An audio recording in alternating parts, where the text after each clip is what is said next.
Vamos a esperar unos minutitos más, 5 minutos, como hemos estado dando de tolerancia y como la gente ya se acostumbró, entonces esperemos a ver si llegan ahora.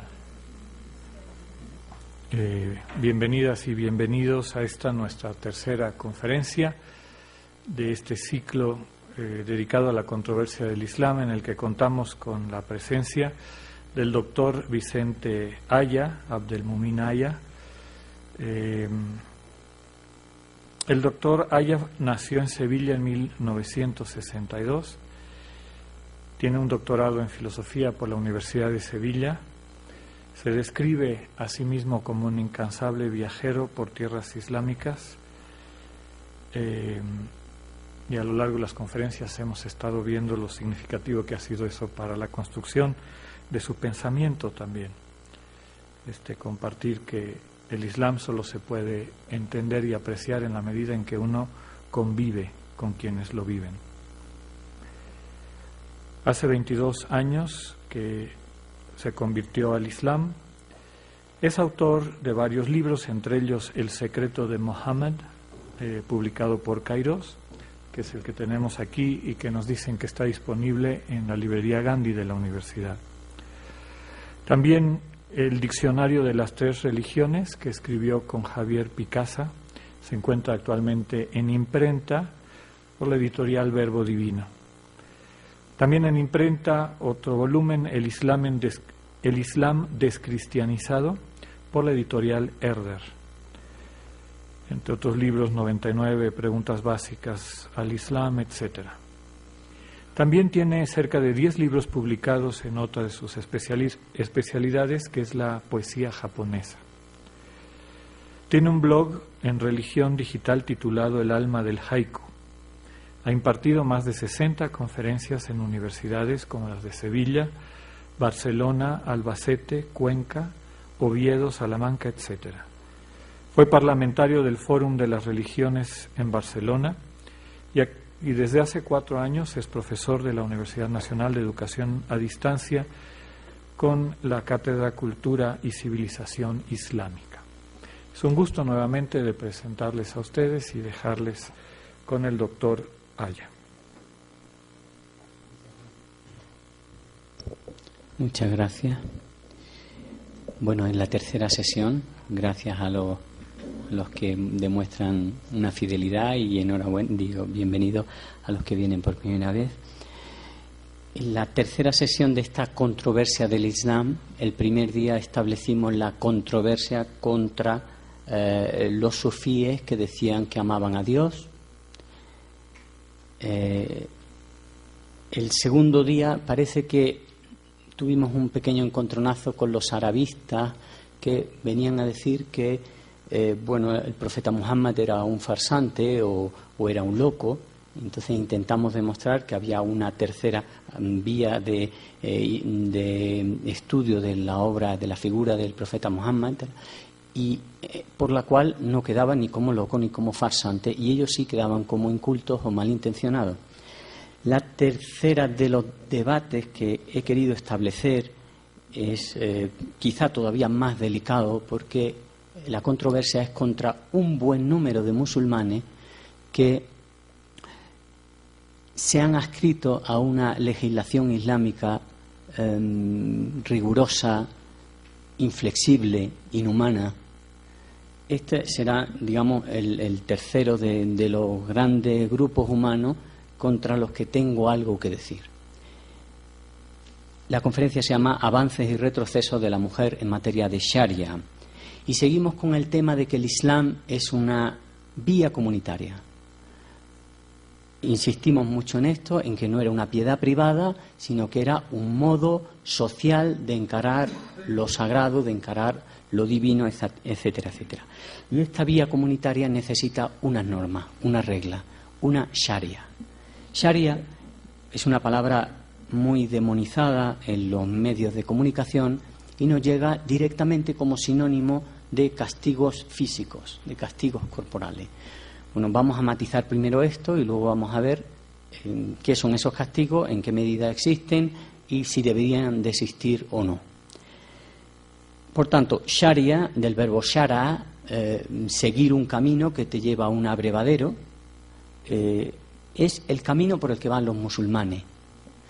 Y contempla no solo normas jurídicas, sino también normas rituales, normas de sacrificio de los animales para el alimento, normas del casamiento. Absolutamente toda la vida del musulmán está comprendida en esa sharia. Es más o menos el equivalente islámico de la halajá judía, que también, por cierto, es del verbo ir. Estos verbos de ir, de ponerse en camino, de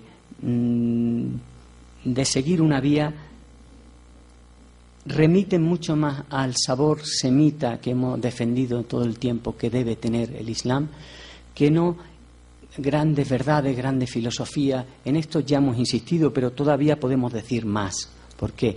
Porque existe otra palabra que es madhab, una escuela jurídica, literalmente es del verbo dhahaba, ir, y un madhab es un sitio por el que se va. Los grandes compiladores de derecho islámico no son, por tanto, creadores de verdades, sino facilitadores de ese camino que tiene que recorrer el musulmán. Desde el Corán, el fiqh, el derecho islámico, hace emanar unas normas. El Corán hemos visto que es bastante difícil de interpretar, que tiene muchos niveles, como toda palabra revelada. Entonces no es sencillo extraer de un texto como el Corán normas jurídicas concretas que estructuren la vida social. Pero ha habido una serie de hombres en el Islam, siempre hombres, que han establecido escuelas jurídicas. Es decir, escuelas jurídicas que no están de acuerdo unas con otras, aunque sea en pequeñas cosas, pero que no hay un acuerdo general.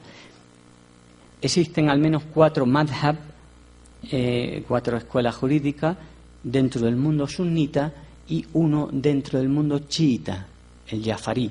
Sin embargo, el mundo chiita ha sido mucho más sabio que el mundo sunita, porque las escuelas jurídicas del mundo sunita se cerraron en la Edad Media. Llegó un momento en que lo que se dice el ijtihad, la libre interpretación del Corán, quedó cerrada en el mundo sunita. Quedó cerrada naturalmente por los califas, quedó cerrada por las autoridades, que no le interesaba esa libertad de pensamiento, no fuera a írseles contra ello. Hemos insistido mucho tiempo en estas conferencias en que no tenemos jerarquías, no tenemos autoridades, no tenemos iglesias. Por tanto, ¿quién está autorizado a cerrar la puerta de la libre interpretación del Corán cuando el Corán continuamente te está invitando al fikr, a pensar, con el corazón que Allah te ha dado, que es el órgano del pensamiento en el Islam, analizar la realidad que te rodea y, por supuesto, el Corán, que va a regir la forma de vida que tienes.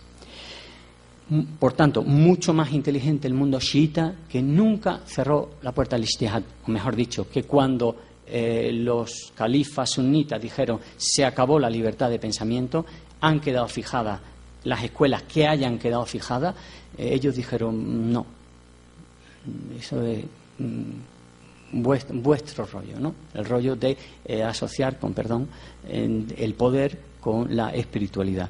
Pero para nosotros la espiritualidad no tiene el poder, y ese mantenerse siempre en una marginalidad le ha dado una gran libertad y un gran oxígeno siempre de pensamiento y de gnosis al mundo chiita.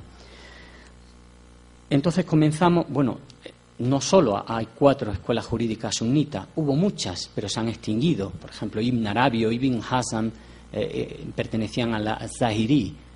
Se ha extinguido, entonces no se ha continuado. El caso es que ahora mismo, hoy por hoy, tenemos una mala noticia que dar y una buena. La mala noticia es que las escuelas jurídicas sunitas son un derecho medieval, están atrasadas, y atrasadas quiere decir normalmente que son inhumanas o que pueden llegar a ciertos puntos de inhumanidad, como el matrimonio forzado de una niña, o como con un viejo porque el padre lo decide así, etcétera, etcétera. Luego nos centraremos en los 3 puntos que están siendo el gran combate de las mujeres en el Islam y de algunos hombres, que nos parece justo estar también en esa lucha, ¿no? La lapidación, los malos tratos y el repudio. Pero eso será la segunda parte de la conferencia.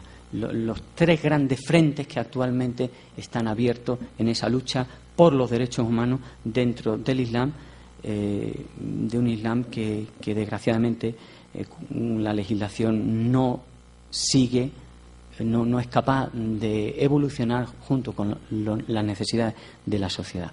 Entonces, la mala noticia era esa. La buena noticia es que la Sharia la decidimos entre todos, que no es algo objetivo, que no es exactamente ninguna norma recibida, sino que son deducciones a partir del Corán.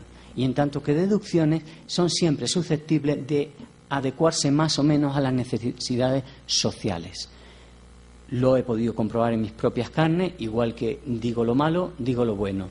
Igual que digo que el mundo islámico en general deja mucho que desear en materia de derechos humanos y en materia de machismo, también digo que es así porque nosotros queremos, porque el mundo islámico se autorregula, muy lentamente, como todas las sociedades tradicionales, pero se autorregula.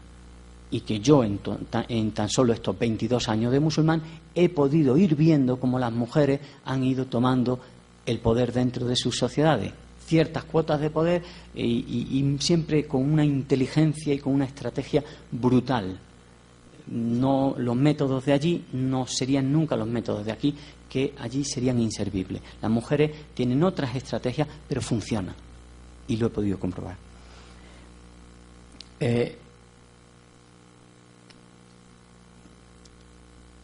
¿Qué posibilidad nos queda a los muchísimos musulmanes que nos damos cuenta que nuestras sociedades tienen unas necesidades que no son precisamente las que quedan recogidas en esos derechos islámicos absolutamente arteriosclerotizados e inservibles?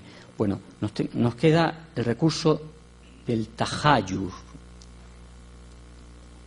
Comparar entre lo que sobre una cuestión han dicho todas las escuelas y quedarte con lo mejor. Esto no hay ningún problema en hacer y se está haciendo.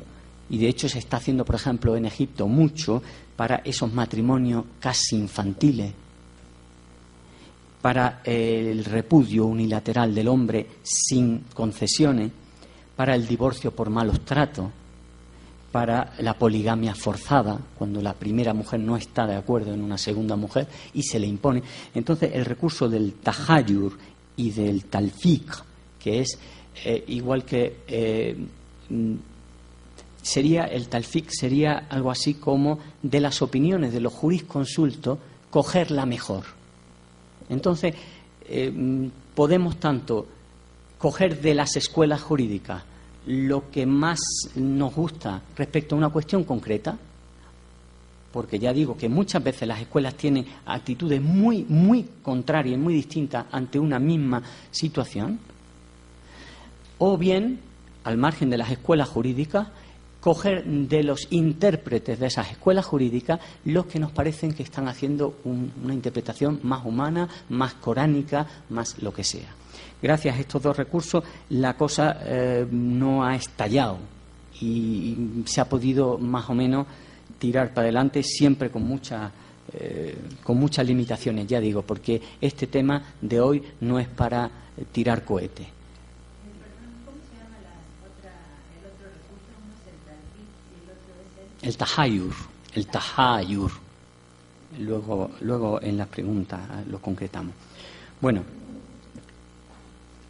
lo que está claro es que no hay musulmán que no se dé cuenta de las limitaciones que tiene, estas limitaciones de las que he hablado, y que no cuestione radicalmente el fiqh recibido y las sharias, no las sharias, sino las sharias en las que se ha plasmado ese fiqh. Es importante el concepto de sharias, porque aunque el musulmán propone una sharia, Jamás la sharia de ningún sitio es igual que la de ningún sitio.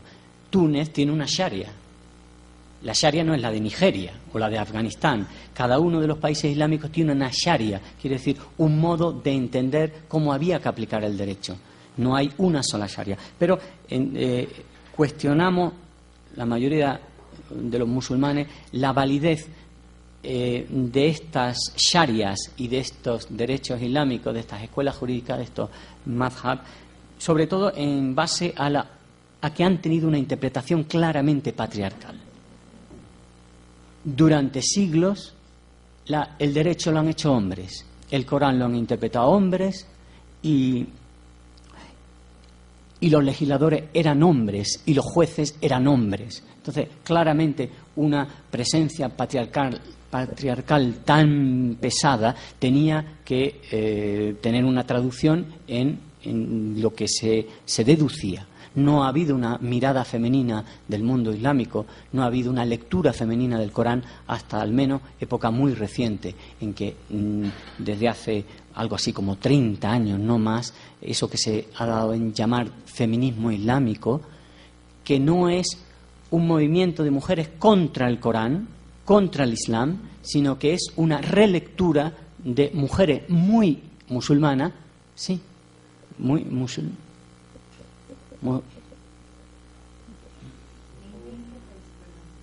Pedimos silencio, por favor.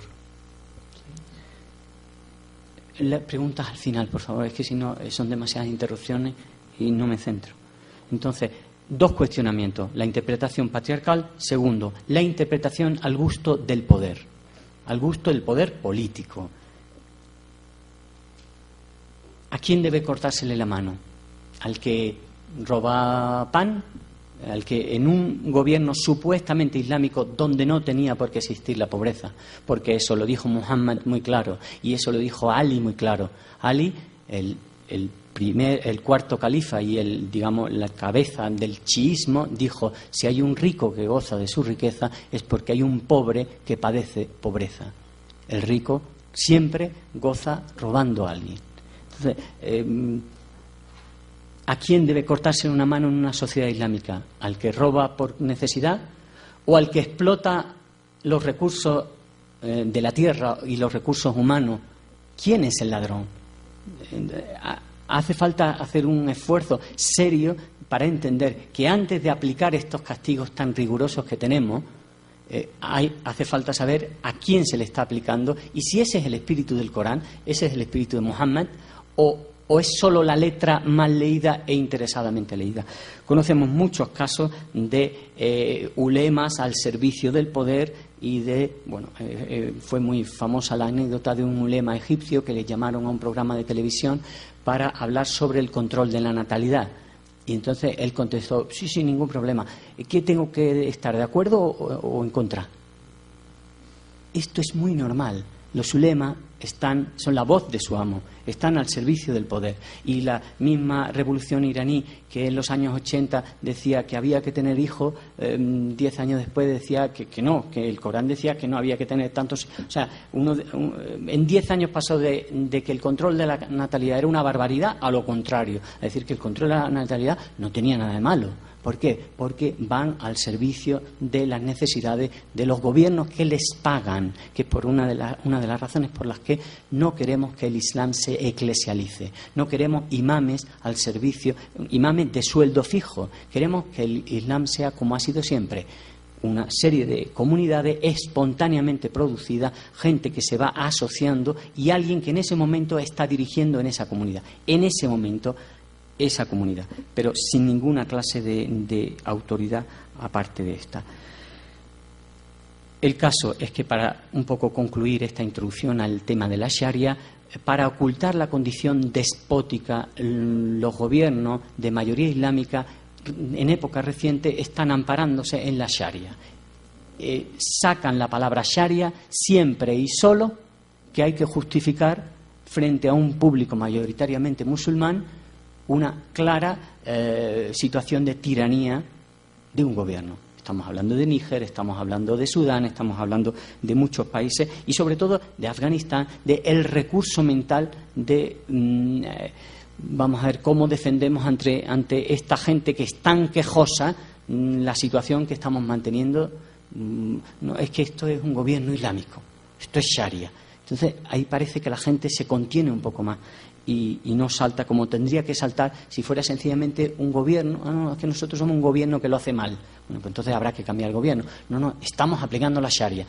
Tanto más rigurosa es la aplicación de la Sharia, y entiendo por rigurosa la aplicación de la Sharia esos hudud, esos castigos corporales, cuanto peores son los gobiernos, menos democráticos y más claramente al servicio de intereses de multinacionales o de países que siempre sacan lo mismo, petróleo, gas natural o algún tipo de riqueza de la tierra. No falla. Una vez un poco esbozado qué es la Sharia, qué son las Sharias, que es el derecho islámico, y las limitaciones de lo que nos llega por la televisión cuando se habla de estos aplican la Sharia, no aplican la Sharia. Todos los musulmanes seguimos la Sharia, alguna clase de Sharia, y todos los países. Bosnia sigue la Sharia, Chechenia sigue la Sharia, Marruecos, Senegal, Mauritania, incluso la gente del Bronx, los negros que se convierten al Islam en el Bronx, tienen una Sharia. Sharia significa literalmente calle. Sharia significa calle en árabe. La Sharia es eso que te funciona fuera de tu casa, porque dentro de tu casa es tu reino, ¿no? Kurshiriana, ¿no? Como dicen los marroquíes. La segunda cuestión del título que hay que aclarar es la mujer. La Sharia, la mujer. Ya en la terminología inicial hay alguna palabra interesante, ¿no? Por ejemplo, como se dice machismo en persa, se dice literalmente adoración del varón, sabiendo nosotros perfectamente que esta nar parashti, esta adoración de cualquier cosa que no sea Allah, está prohibida en el Islam. Entonces, bueno, ya es bueno que nos acerquemos a la idea de que todo machismo es hacer del hombre algo más que un ser humano y intentar parangonarlo con Dios, con lo divino. El Islam, puesto que no tiene iglesia, no tiene mecanismos de autocontrol, al menos mecanismos muy eficaces, como lo que sería un sacerdocio, no puede hacerse responsable de lo que ocurre en las sociedades islámicas. No puede hacerse responsable ahora, ni siquiera en el tiempo del profeta Muhammad sallallahu alaihi wasallam, ni siquiera en ese tiempo se puede decir que el Islam fue lo que el profeta quería que fuera. Si observamos, en este sentido, la obra de Fátima Mernissi, uno de los libros que sí creo que debían de leerse, no me acuerdo del título ahora, El harén político. El harén político demuestra muy claramente y desde las fuentes islámicas cómo desde los tiempos del profeta hubo una tensión entre esa mayor apertura y mayor papel que quería darle el profeta Muhammad a la mujer y los compañeros que no estaban dispuestos a concederle algo que en su cultura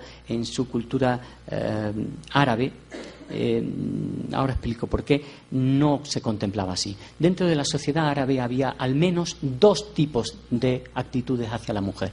Estaba el árabe del norte, el adaní, que era el de Meca, por ejemplo, que era fuertemente machista. Frente al árabe del norte estaba el árabe del sur, en el cual la mujer no solo tenía una gran libertad, sino que incluso es una sociedad matrilineal. Tú no dices hijo de quién eres, hijo de qué padre eres, sino de qué madre eres. Están conviviendo, por tanto, casi un matriarcado con un patriarcado en el mundo de Muhammad. Y es más, Muhammad se va de Meca a Medina y Meca estaba llena de estos árabes del norte y Medina de árabes del sur. Y la revelación tiene lugar en Meca y en Medina. Por tanto, hay en todo momento una especie de consenso, muy islámico por cierto, entre todas esas sensibilidades que estaban a flor de piel. No quiere decir que la revelación coránica sea una fabricación. No, yo creo rotunda y profundamente en la veracidad de eso que le ocurrió a Muhammad, pero no hay que ser ingenuo ni inocente.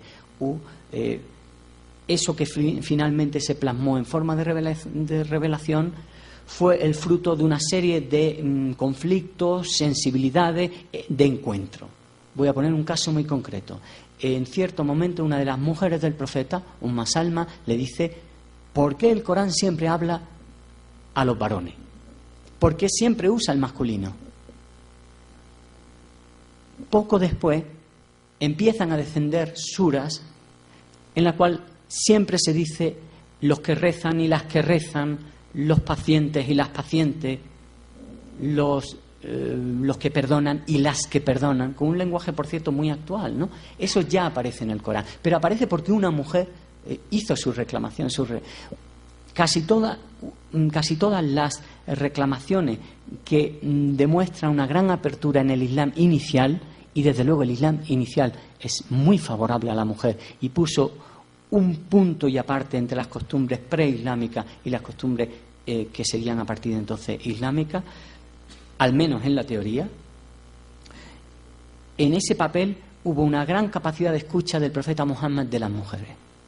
Lo vemos en el asunto del repudio, lo vemos en el asunto de la elección libre del marido, lo vemos en el asunto de que la mujer tuviera un papel en la sociedad islámica, etcétera, etcétera. Por tanto, estamos en un mundo en el que se revela el Corán, en el que hay mujeres que son comerciantes, como Jadilla. La primera mujer del profeta tenía 40 años cuando se casó con él, un chaval de 25, lo eligió ella, no era virgen, era el tercer matrimonio que tenía, y ella, que tenía chicos a su cargo, trabajadores a su cargo, porque era una comerciante, dijo: yo quiero casarme contigo. Fue ella la que le propuso el matrimonio. Junto a este tipo de mujeres fuertes, y además Jadilla es en realidad el espíritu del Islam. Es una de tantas mujeres que la interpretación de lo patriarcal posterior ha querido enterrar. Está Agar. No hay tiempo para hablar de las mujeres de la tradición islámica, pero hay grandes mujeres como Aisha, una de sus mujeres, la primera que fundó algo parecido a una universidad islámica, entendiendo lo que puede ser una universidad islámica en la época de Muhammad. Está Jadilla. Jadilla es la que le da sensatez a todo el Islam que va a empezar, porque es la que vive la revelación de Muhammad y es la primera que cree en la revelación de Muhammad, cuando ni siquiera Muhammad cree en la revelación, porque él piensa que se ha vuelto loco y va a ella: mira lo que me ha pasado, y ella le razona, muy importante. La sensatez de Jadilla no la va a perder nunca ni Muhammad ni el Islam. Ella le dice: ¿cómo te va a engañar Dios si tú eres un hombre bueno, si al huérfano lo protege, si no has defraudado jamás, si tienes fama en toda Arabia de hombre justo? ¿Cómo va a Allah permitir que el shaitán te vuelva loco? Tú no estás loco, te ha pasado otra cosa y vamos a investigar qué te ha pasado. Esa Jadilla, va a marcar lo que es la sensatez de Muhammad y va a educar a Muhammad. Va a educar a Muhammad, una mujer de 40 años que se casa con Muhammad. Su primer matrimonio. Se habla mucho de cómo Muhammad podía vivir la sexualidad, sin duda de un modo muy libre, después de la muerte de Jadilla. Con ella estuvo 18 años y fue absolutamente fiel. Y fue su primera y su gran amor.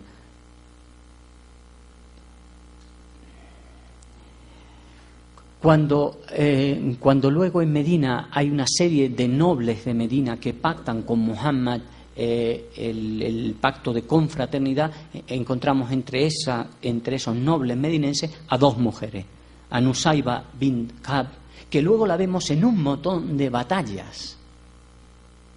Las mujeres del tiempo de Muhammad guerreaban. Nusayba, de hecho, estuvo en Jaibar, estuvo en Uhud, y se dice que la hirieron hasta 12 veces. Y Muhammad dijo: no había vez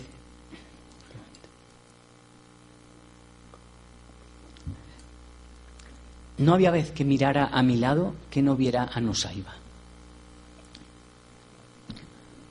Bueno, hay muchas mujeres guerreras en el primer tiempo del Islam. No estamos hablando de una guerra gratuita ni una guerra por gusto. Estamos hablando de una comunidad que, por el solo hecho de decir Dios es uno, los idólatras de su tiempo, que tenían un negocio muy floreciente con el asunto de las peregrinaciones, la emprenden contra Muhammad, y hay muchos intentos de asesinato, hay torturas a los primeros musulmanes, hay expulsiones, y toda esta situación rompe en los 5 últimos años antes de la muerte del profeta en forma de permiso para usar la fuerza, siempre autodefensivamente, como diré mañana en la charla sobre el yihad. Pero entre esas primeras mujeres, entre esos primeros guerreros hay mujeres. Es importante también decirlo. Y luego de la muerte del profeta sigue habiendo mujeres guerreras.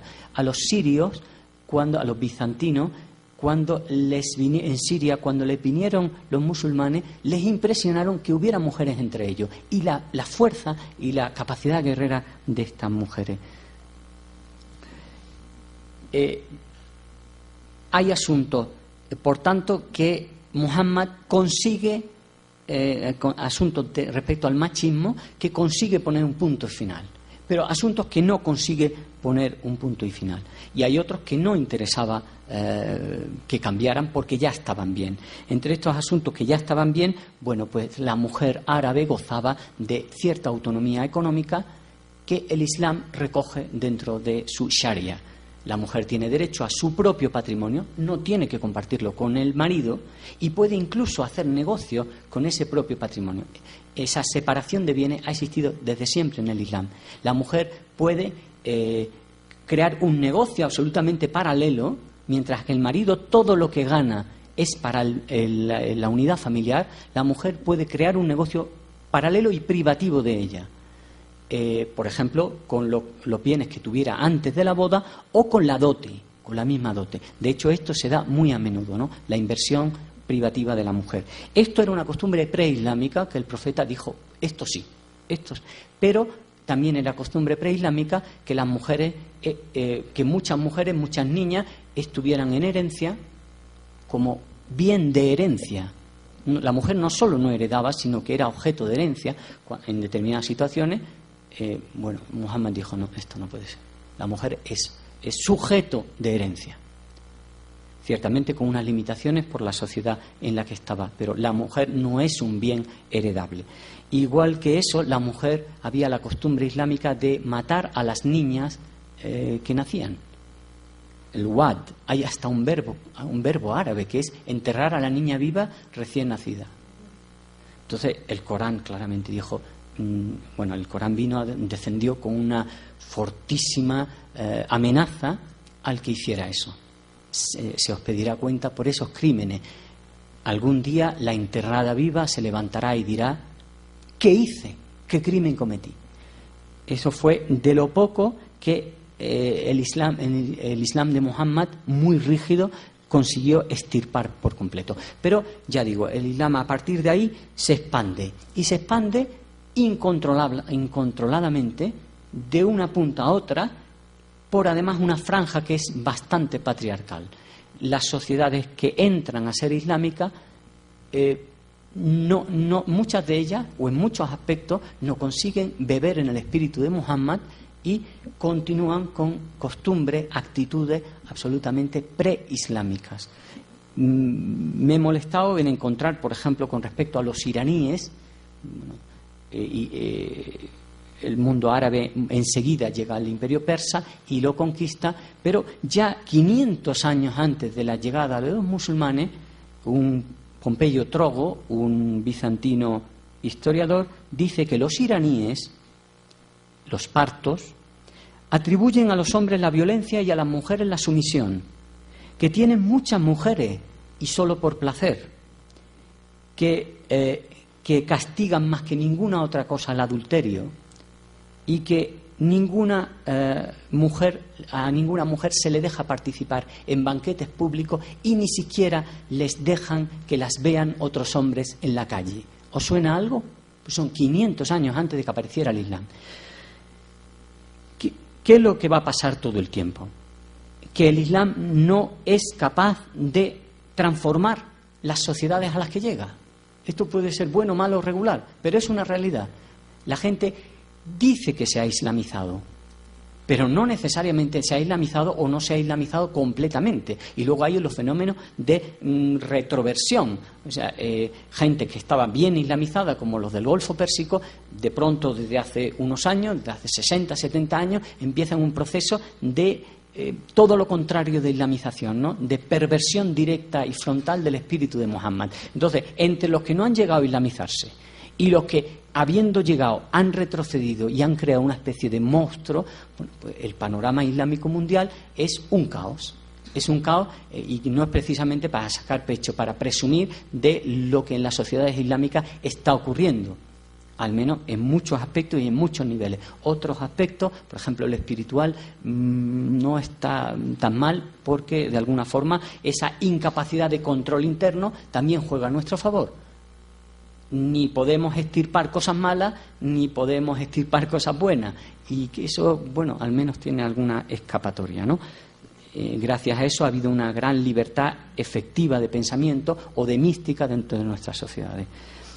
Ya Averroes, en su día, criticó este tipo de sociedades islámicas que usaban a las mujeres como ganado.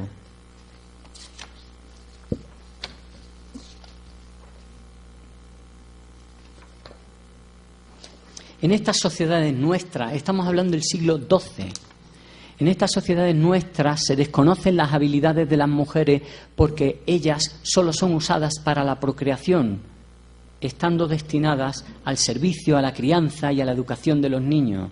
Pero esto inutiliza sus otras posibles actividades. Como en dichas comunidades las mujeres no se preparan en ninguna de las virtudes humanas, sucede que muchas veces se asemejan más a las plantas o a los animales, representando una carga real para los hombres, lo cual es una de las razones de la pobreza de nuestras sociedades. No tienen la mitad de la capacidad de producción, en las que llegan a duplicar en número muchas veces las mujeres a los varones, mientras que al mismo tiempo y en tanto carecen de formación no contribuyen a ninguna de las actividades necesarias de una sociedad, excepto muy pocas como hilar o tejer, las cuales realizan la mayoría de las veces por salir de la pobreza. Todo esto es evidente por sí mismo. Así las cosas, y en tanto que es evidente en el caso de hembras que comparten con machos la lucha en el mundo animal, conviene que a la hora de elegir a las mujeres busquemos las mismas condiciones naturales que consideramos en los hombres, por lo que deben ser educadas las mujeres igual por medio de música, gimnasia, etcétera, etcétera. No es una excepción. Ha habido muchos sabios dentro de estas sociedades que han dicho qué tiene que ver estas costumbres con el Corán.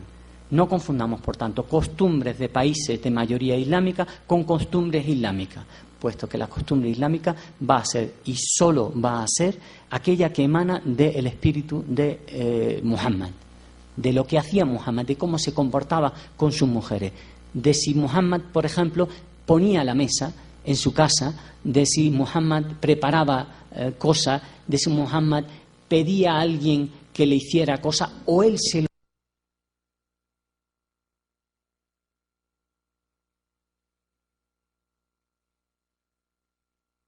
No solo se practican en sociedades islámicas, sino también en Sicilia, en las sociedades del sur de Europa, o en Jordania lo practican los cristianos. Estos crímenes de honor contra los que precisamente los islamistas han levantado su voz. Los islamistas, los radicales, los ceporros, los que no tienen luces, son los que han dicho que los crímenes de honor van en conflicto con la Sharia. Sin embargo, es muy difícil controlar cuando el hombre cree que la mujer es una posesión suya, es muy difícil no matarla cuando ha hecho algo que ha deshonrado a la familia. Yo digo, es muy difícil porque efectivamente está resultando muy difícil que las sociedades islámicas extirpen eso. Y, naturalmente, la ablación del clítoris, la clitoritomía, es la gran monstruosidad que estamos viviendo todavía hoy, pero en sociedades islámicas y en sociedades no islámicas. está más que demostrado que es una práctica que tiene más de 3.000 años en el Egipto faraónico y que se practica en el África negra, que no ha visto un musulmán entrar allí en absoluto. Y sin embargo, sociedades islámicas no africanas, ninguna lo practica. Es evidente que si se practica en lugares donde no hay Islam y en lugares donde hay Islam que no sea África, no se practica, parece que es más una costumbre africana, cuya explicación es bastante incomprensible, pero es más una costumbre africana que una costumbre islámica. Se han levantado muchas voces en contra de esta práctica, pero también es verdad que se han levantado desde el Islam, desde el conocimiento, entre comillas, del Islam, voces defendiendo estas prácticas, sobre todo en Egipto. Bueno, afortunadamente no hace demasiado tiempo el Tribunal Superior de Justicia de Egipto lo declaró práctica antiislámica, lo cual no quiere decir que no se sigan haciendo miles de clitoritomías anuales en Egipto. Solo quiere decir que al menos teóricamente algo que no sé qué validez tiene, como un Tribunal Superior de Justicia, ha dicho que eso no es Islam, que claramente conculca esa ley coránica que dice los destructores, los que niegan a Allah, manipulan la naturaleza, la amputan, hacen juegos con la naturaleza, pero el musulmán sigue la naturaleza, no sigue la fitra. Vale, descansamos 5 minutos y empezamos la segunda parte. Les recordamos la manera como solemos organizar el debate. Al final les van a pasar a quienes quieran unas hojitas blancas con preguntas y hacia el final de la charla recogeremos las preguntas para tratar de agruparlas por temáticas similares. Entonces, Lourdes va a hacer el favor de repartir las hojas y después de recogerlas. Una especie de noticia o no sé, un aviso, no sé cómo darlo. Ayer estuve cenando con el embajador de Irán. Me dijo que después de un esfuerzo monumental de muchos años, muchos traductores metidos en el asunto y mucho dinero, habían conseguido meter en un CD 420 libros traducidos al castellano de la tradición chiita. Entonces yo dije que tenía que tenía un buen número de alumnos y me dio un montón de CD para el que le interese. Personalmente ni respaldo ni dejo de respaldar. Ya dije el primer día que la bibliografía islámica que había no era muy aconsejable, pero evidentemente ahí está el Corán traducido, ahí está la obra de Ali, ahí está el Corán incluso recitado, algo debe haber bueno y aprovechable, y como es gratis, el que quiera que se lo lleve. Bueno, es un regalo del embajador. Pero si veis cosas que no os gusten, yo no tengo nada que ver. Yo ni siquiera lo he repasado. Lo he mirado. ¿Qué ha sido? ¿Un 3/4 de hora? Exactamente, 3/4. Vale, segunda parte.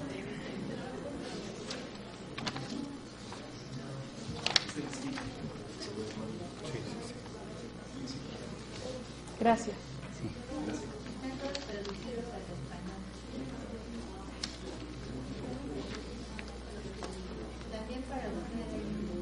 Sí, ya cogió. Gracias.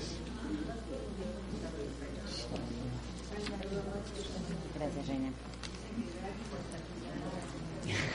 Bueno, no tanto. En español. Sí, es un esfuerzo brutal. De muchos años llevan los becarios generales. A eso vienes de hacer. No, ven a saludarte. ¿Vienes a darme mi abrazo? Muchas gracias. Yo soy símbolo. Le lleva uno al padre. ¿Quién te lo va a llevar? ¿Le quiere padre?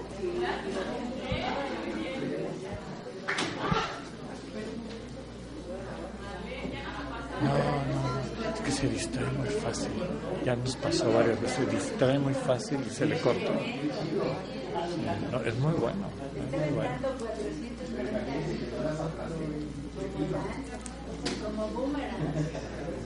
Sí.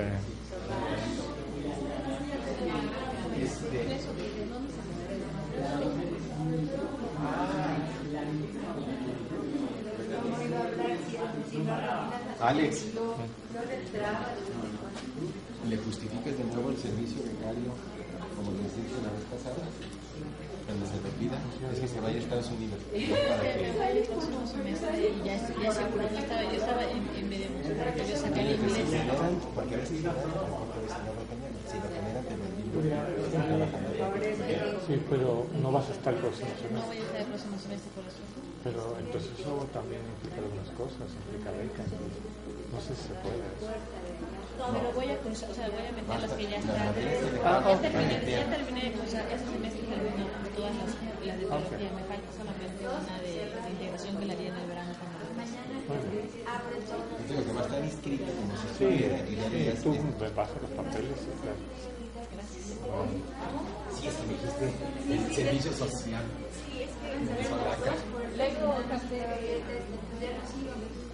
yo creo que varias personas se pueden. ¿Será?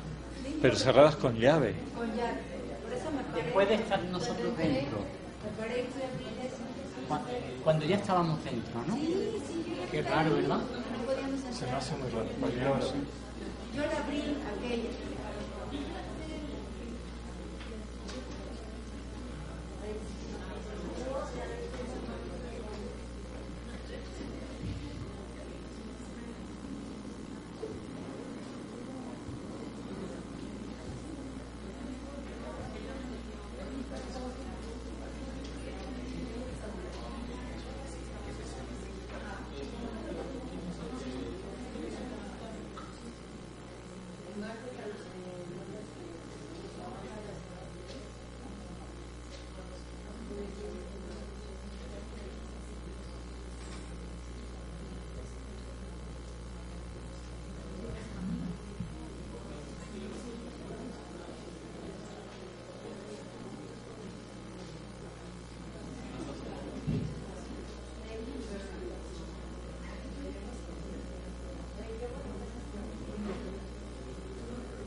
De Aisharia, el lugar donde hay lapidación. Insisto, durante siglos en los países islámicos no se lapidó. Es una costumbre bíblica, es una costumbre anterior a Muhammad en el pueblo de Israel y en la Arabia de su tiempo. Solo hay que ver Deuteronomio 22:22 o Levítico 20:10 para ver que claramente es una más de esas tantísimas prescripciones judías en materia legal que el profeta aceptó. El profeta Muhammad aceptó casi básicamente la legislación judía entera. Matizaba determinados aspectos de ella que le parecían neuróticos, excesivos o inhumanos. Pero en este punto, de momento, insisto, de momento no hizo nada. Al principio. Tenemos cuando fuere hallado un hombre acostado con una mujer que tenga marido, ambos morirán, el hombre que se acostó con la mujer y la mujer. Así exterminarás el mal de en medio de Israel, Deuteronomio 22:22 y Levítico 20:10 igual. Es una costumbre, por tanto, que se encuentra en Muhammad, pero que si uno observa y lee y busca en el Corán, no existe esa pena en el Corán. En el Corán no hay pena de lapidación para nadie, ni para adúlteros ni para ningún otro crimen. Actualmente, en los países del Golfo, se está lapidando a homosexuales, se está lapidando a adúlteros, no solo adúlteras, también adúlteros, se está lapidando a herejes, a idólatras, a apóstatas, alguien que deja la fe islámica. Estas lapidaciones están teniendo lugar todas las semanas en países en donde se ha extendido esa forma de Islam execrable que hemos llamado wahabismo.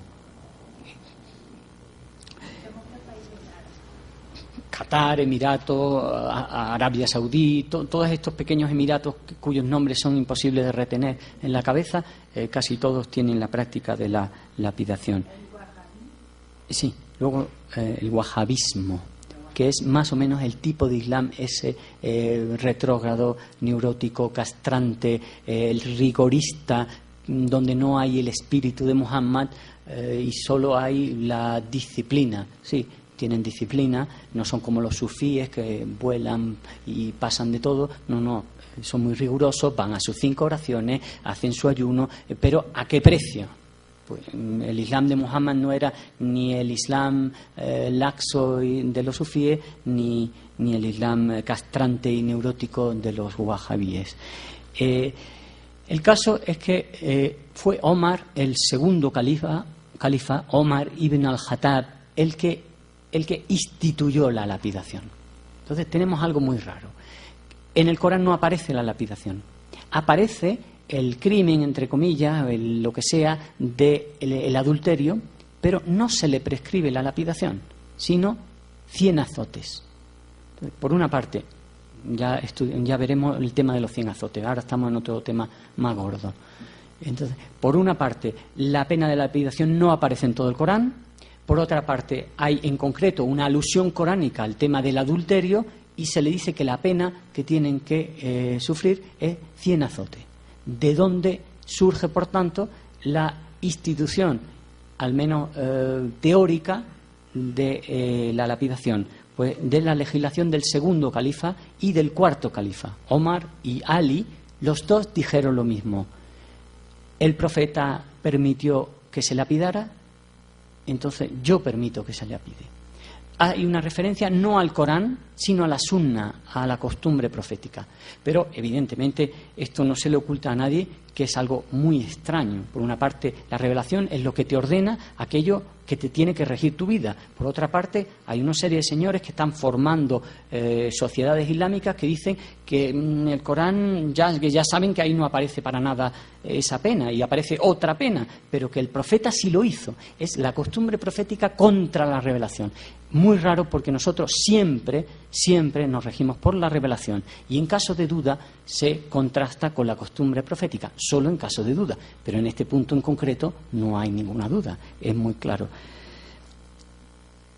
Hay una referencia a la sunna del profeta. Vamos a ver los casos de sunna del profeta, porque a lo mejor parece que están favoreciendo la lapidación y realmente hay un espíritu diferente que no lo favorece.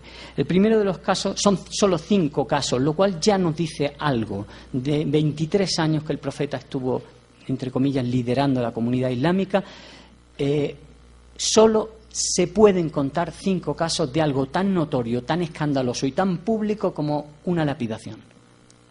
Solo se han podido contar 5 casos. Bueno, ya eso nos refleja algo, pero vámonos caso a caso, a ver si el espíritu es ese que luego se aplica a mujeres pobres de Nigeria que se quedan embarazadas, siempre mujeres pobres. Esto es muy curioso, las lapidaciones nunca son de mujeres, nunca son de hombres adúlteros, porque no hay forma de demostrarles el adulterio, o no son de mujeres ricas, ¿no? Las adúlteras son siempre pobres viudas, etcétera, etcétera.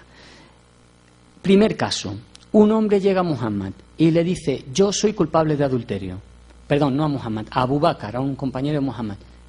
Y le dice a Abu Bakr: ¿alguien se ha enterado? Y no, nadie. Dice: entonces cállate, arrepiéntete.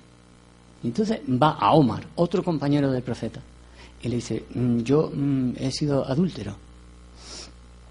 Igual, pero ¿ha trascendido o solo lo sabes tú? No, solo lo sé yo, bueno, y la persona en cuestión.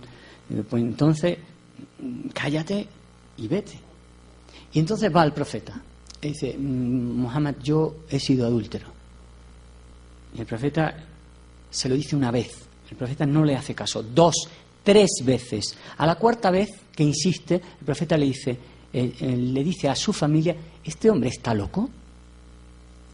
Y la familia dice: no está loco. ¿Y ha bebido? Y entonces dice: no ha bebido. Y entonces se dirige a él y le dice: ¿tú quieres decir que has besado a la mujer o que la has tocado o que pero no que claramente tú, estando casado con otra, hayas hecho sexo con ella? Y él: sí, lo he hecho y estoy casado. Y entonces Muhammad prescribe su lapidación. Prescribe, no lo lapide, no está presente en la lapidación, pero dice que se lo lapide. Primer caso, una autoconfesión. Segundo caso, una mujer embarazada, libre, no una esclava, que llega y le dice al mensajero: he cometido adulterio. Otra autoconfesión. Y el mensajero le dice, no, ella le dice, y estoy embarazada. Entonces él dice, bueno, pues primero da a luz. Y cuando deja luz, ya hablamos. Nos van a lapidar a una mujer embarazada. Entonces llega, da a luz y vuelve. Le dice, ya he dado a luz, ya estoy aquí, fui adúltera. Y entonces el profeta dice, bueno, tu niño necesita alimento de su madre. Bueno, dale el pecho, y está los 2 años y medio, que en la tradición árabe es el destete, 2 años y medio. Y cuando destetas al niño, ya hablamos. La mujer desteta al niño y vuelve. Ya han pasado 3 años y medio desde que fue adúltera. Y estoy aquí otra vez, fui adúltera. Y entonces el profeta dice, encuentra a alguien de plena confianza para dejarle el niño, y si vuelve, te aplicaré la pena de la lapidación. Vuelve. Se lo puso con perdón a huevo, porque podía decir, bueno, no he encontrado a nadie de tanta confianza como para dejarle a mi hijo. Segundo caso, que está justificando esas lapidaciones de pobres mujeres en Nigeria o en Afganistán o en Irán, ¿vale? Tercer caso, los grandes casos de la sunna del profeta. Tercer caso, una esclava que va al profeta a autoinculparse de adulterio. Tercera autoconfesión. Le dice, yo he sido adúltera y he quedado embarazada. Le dice a su amo, trátala bien durante el embarazo, que dé a luz, y cuando dé a luz me la vuelves a traer. Cuando efectivamente da a luz y viene ella otra vez, se autoconfiesa y se prescribe la lapidación de esta mujer también.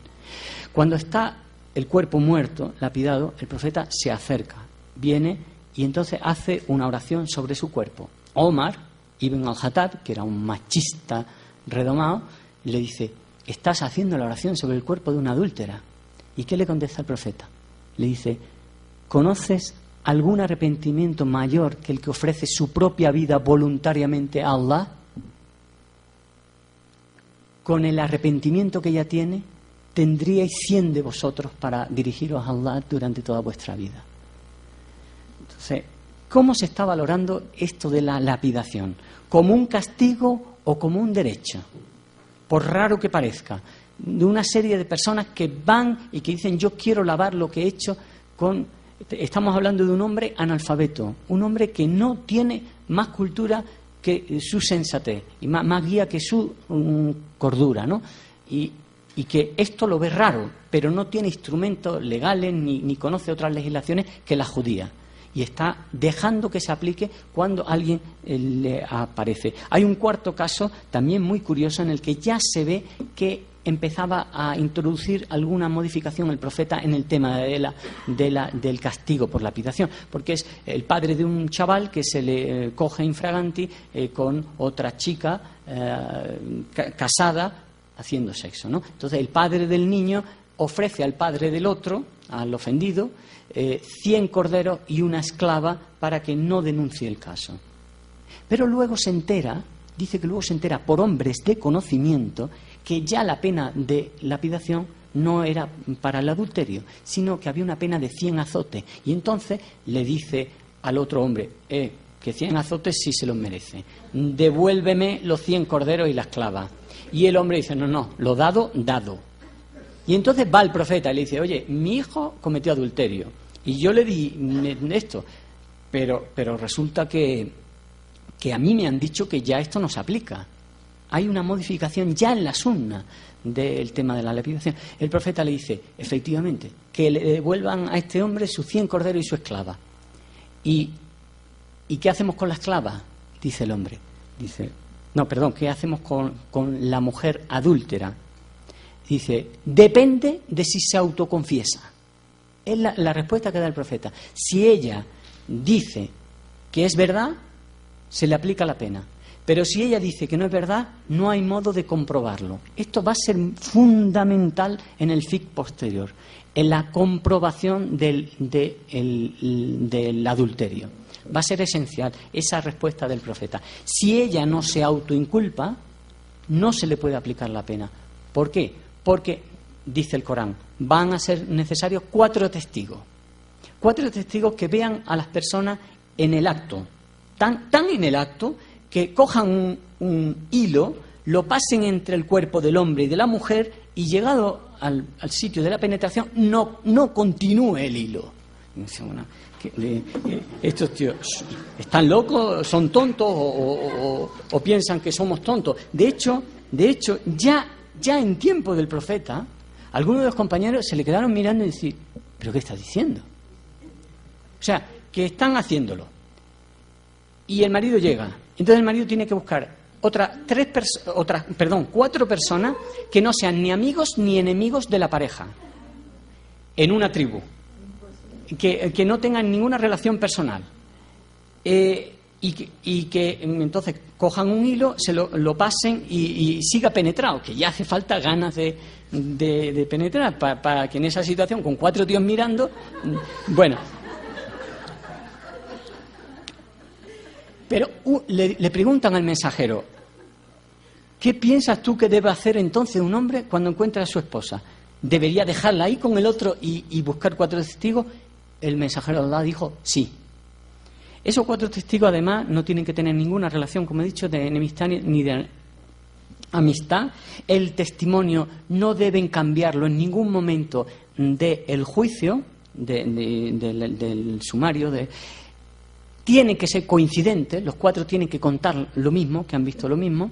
Ninguno de los testigos puede morir en el proceso, porque si uno muere ya no hay 4 testigos. En fin, ¿qué significa esto? ¿Esto qué es? ¿Un galimatía que nos hemos vuelto todos locos? No, fue el modo en que los que fabricaron el derecho islámico, el modo que encontraron de poner de acuerdo una pena que existía en la sociedad islámica y una pena que no aparece en el Corán.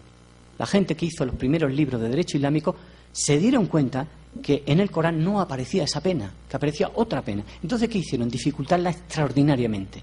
Coger de la sunna del profeta todo tipo de dificultades para la aplicación efectiva de la lapidación. Por eso, durante siglos no se ha lapidado, porque es muy difícil que se den estas condiciones. El testimonio del marido solo contra el de la mujer no vale. Dice el Corán, si el marido dice yo la vi en adulterio y la mujer dice yo no estaba en adulterio, vale el testimonio de la mujer. Y si está mintiendo, Allah se encargará de ella. O sea que el testimonio de solo el marido con el solo de la mujer priva el de la mujer. A la contra, si alguien acusa a una mujer de adulterio, bueno, esto vamos a ceñirnos, ¿no? Estamos en los 5 casos y me falta uno. El uno, 4 autoconfesiones. El otro no tiene nada que ver y tiene relación con cuando hay un gobierno islámico de una minoría que se rige por otra ley. En concreto, en Medina, bajo el gobierno de Muhammad, había judíos. Los judíos aplicaban la lapidación. En cierto momento le traen a un judío, ese no se autoconfiesa, ese lo traen los otros judíos, y le dicen castígalo. Entonces el profeta dice, ¿cuál es la pena de vuestra legislación a esto? Y le mienten, le dice 100 azotes. Y entonces alguien presente dice, no son 100 azotes, es la lapidación. Entonces, aplicad vuestra ley. Es lo que dice el profeta Muhammad. De los 5 casos entonces, uno es por respeto a una legislación privada por la que se rige un pueblo concreto, y los otros 4 son, incluso en uno de los casos, en el tercer caso, la que se autoinculpó en medio de la lapidación quiere huir. Entonces hace amago de huir. Y entonces los compañeros le dicen al profeta, pues no intentó huir. Luego el profeta no estaba presente. ¿Y qué hicisteis? ¿La dejaríais marchar? No, la matamos bien matada. La dejasteis marchar, es la respuesta del profeta. ¿Qué es más sunna del profeta? Por ahora, con lo que llevamos visto. ¿La aplicación de la lapidación? ¿O ver claramente que es un hombre que se ha encontrado con una legislación anterior que le parece monstruosa y que intenta matizarla, o incluso lo que ya vino luego? Descendió una revelación directa y clara para conculcar eso. El problema de Omar. Omar dice, yo he recitado la ley al adúltero y a la adúltera lapidadlas. Es verdad que ahora no está en el Corán, ahora está al adúltero y a la adúltera darle 100 azotes, pero yo la recité y era revelación. Entonces yo me voy a guiar por esa sunna, por la sunna que se aplica a esa primera revelación, aunque es verdad que ya no está en la revelación del Corán. En esta sura de la luz que le llamamos, donde desciende ya una pena distinta para el adulterio, se dice claramente que hay que evitar que estos delitos trasciendan, que cuando a alguien le ocurra algo en este sentido, lo oculte, no lo diga a los demás y le pida perdón a Allah en secreto, que si lo dice se le va a aplicar la pena de la lapidación. Oh gente, ha llegado el momento en que observéis los límites de Allah. A quien le haya acontecido alguna de estas cosas feas, que las cubra con el velo de Allah. A quien quiera que nos revele su acción errónea, realizaremos lo que está establecido. Bueno, como siguen autoinculpándose, el profeta ya no sabe lo que hacer. Y, bueno, perdón, esto era un poquito antes, que lo oculten era un poquito antes del descenso de la sura de la luz, que cambiaba ya el castigo, ¿no? Le viene otro señor y le dice, antes de ir a hacer la oración, y le dice, yo tengo que hablar contigo porque he hecho uno de esos delitos en que hay una pena mortal. Y el profeta le dice, ahora déjame que voy a la oración. Entonces, hace la oración. El otro hace la oración también junto con los demás musulmanes. Y cuando acaba la oración le dice, bueno, lo que te estaba comentando, que yo he cometido un delito, que no sé cuánto, no sé qué. Le dice, ¿has hecho la oración con nosotros? Sí. Allah te ha perdonado. Es un hombre que no sabe cómo quitarse de en medio esta costumbre demencial de la lapidación. Por tanto, el profeta Muhammad no lapidó jamás, permitió que se lapidara en 5 casos hasta que encontró la fórmula de eliminar la lapidación radicalmente de la costumbre islámica. Todo aquel que aplique la sunna primera y no la sunna última, la costumbre primera y no la última costumbre del profeta, es porque quiere aplicarla por alguna serie de razones o por alguna necesidad. Actualmente se están manipulando los textos, las fuentes, con una desvergüenza brutal y se confunde, por ejemplo, casos que no son ni siquiera serían adulterio.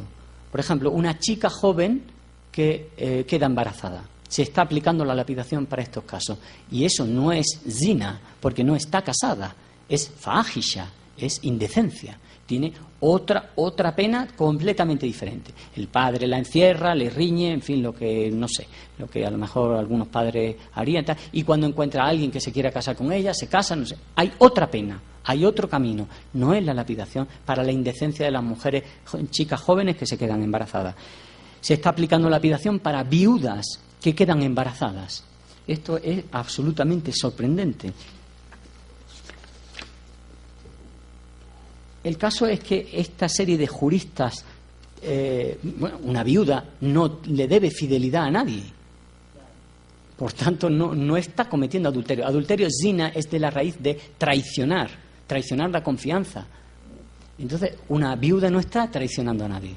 Podrá estar haciendo un acto de indecencia. Pero no obstante, la sabiduría de estos constructores de derecho islámico durante siglos inventaron algo absurdo, va a parecer absurdo, que es que una viuda, hasta 5 años después de que el marido muere, sigue pudiendo concebir un hijo fruto de haberse acostado con el marido. Se llama el rakit, el niño dormido. Esto es genial. O sea, una señora, 5 años después, esto en la escuela jurídica más rigurosa, hay otras que son 7 años, por ejemplo, pero en la escuela más rigurosa tienen la teoría del niño dormido, el rakit. No, es que el hombre se acostó con ella y el niño estaba ahí como dormido y 5 años después pare el niño. Que recuerdo un amigo que estuvo en Mauritania y estuvo hablando con un juez francés que aplicaba a las viudas que acusaban de adulterio, le aplicaba la teoría del niño dormido. Decía, no, este niño es de su marido. Pues murió hace un montón de años. De su marido. Era un juez francés, educado en la Sorbona y tal y cual. Y un amigo mío le decía, pero ¿cómo puede aplicar un argumento tan raro y tan absurdo y tan irracional? Y le decía, ¿no es suficiente con que la pobre sea viuda? ¿No es suficiente con la vida que lleva? En una sociedad como la africana, donde cuando te quedas sin marido, te quedas sin forma de ganarte la vida, como para que ahora la apliquemos en la lapidación porque ha tenido una noche loca con alguien. Bueno, me demostró gran inteligencia. El caso es que la soltera embarazada no es adulterio, la viuda embarazada no es adulterio, la mujer violada no es adulterio. El embarazo, en realidad, no es argumento de adulterio en absolutamente ninguna escuela jurídica. Tan solo Omar ibn al-Khattab, el segundo califa, pensaba que el embarazo de la mujer es prueba de adulterio. ¿Por qué? Porque nos movemos en un mundo mágico como el que yo decía ayer, y no es absurdo que una hija le diga a un padre: yo estaba en la terraza, vino un jinn, un genio, y me forzó y se fue. Esto funciona. Por raro que os parezca y por gracioso, funciona para que millones, miles de padres no maten a sus hijas cuando les llegan embarazadas. Me violó un jinn. La violación, en todas las escuelas jurídicas, la violación, para demostrar una violación solo hace falta la palabra de la mujer. Tan solo en el maliquismo necesitan pruebas, pero dentro de una sociedad tribal, tradicional, donde el vestido un poquito desgarrado es ya una prueba de violación y poco más, porque la mujer no tiene ni que reconocer a la persona que le ha violado, ni que demostrarlo de ninguna otra forma. Llega más o menos llorosa y con el vestido un poco así. Eso en el maliquismo. En todas las demás la palabra de la mujer es lo que demuestra que efectivamente ha sido violada, porque ha dicho que ha sido violada.